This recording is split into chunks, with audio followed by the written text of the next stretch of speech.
Today we're going to talk about another great person from the ancient world. In a different video we looked at the life of Julius Caesar, the man who took power in Rome. And the person we're looking at today lived at the same time as Caesar. She was the queen of Egypt during these years, and her name was Cleopatra. She is meant to have been extremely beautiful and able to seduce any man she wanted. She was so beautiful that no man could resist her, and if she wanted to, she could seduce anyone. And in her life, she did seduce a number of famous and powerful men. A few hundred years before the birth of Cleopatra, Alexander the Great had set out with his army to conquer the world. He had created an enormous empire from Greece in the west to India in the east. One of the places he had conquered was Egypt in 323 BC. When Alexander left Egypt to continue on to the rest of the world, the person he left in control was a man called Ptolemy. Ptolemy's children and his children's children would rule Egypt for the next few hundred years, until Cleopatra was born in around 69 BC. Her father was Ptolemy the 12th. Because the first Ptolemy had come over with Alexander, they were Greek, not Egyptian, and these Greeks ruled Egypt for hundreds of years. Under their control, Egypt became one of the most powerful countries in the world. When her father, Ptolemy the 12th, died, Cleopatra and her brother started fighting each other for control of Egypt. At the beginning, her brother was winning the fight, but then Cleopatra had a change of luck. At this time, far away in Rome, Caesar was trying to take power. He was fighting a man called Pompey for control of Rome. In the end, Caesar won the war, and Pompey tried to escape to Egypt. Caesar followed him here, and Pompey was eventually killed. While Caesar was in Egypt, he met Cleopatra, and they fell in love. With the support of Caesar's army, Cleopatra defeated her brother and became the queen of Egypt at last.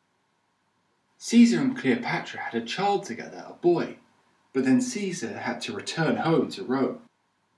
Not long after, Caesar was killed, and a new war started for power in Rome.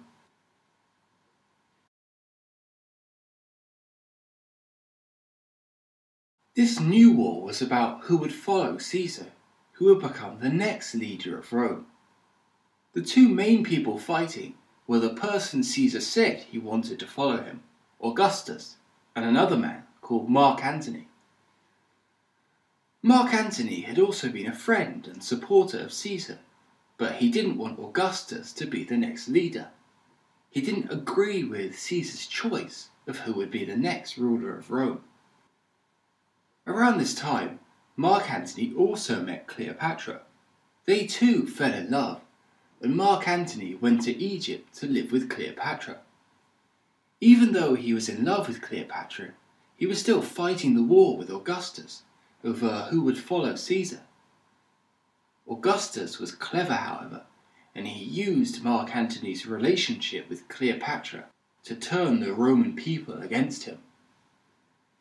He said that Mark Antony had been completely seduced by Cleopatra, which was probably true.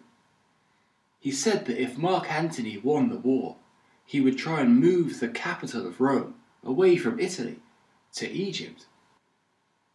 This war of propaganda between Augustus and Mark Antony went on for a while, but of course it eventually ended in a fight.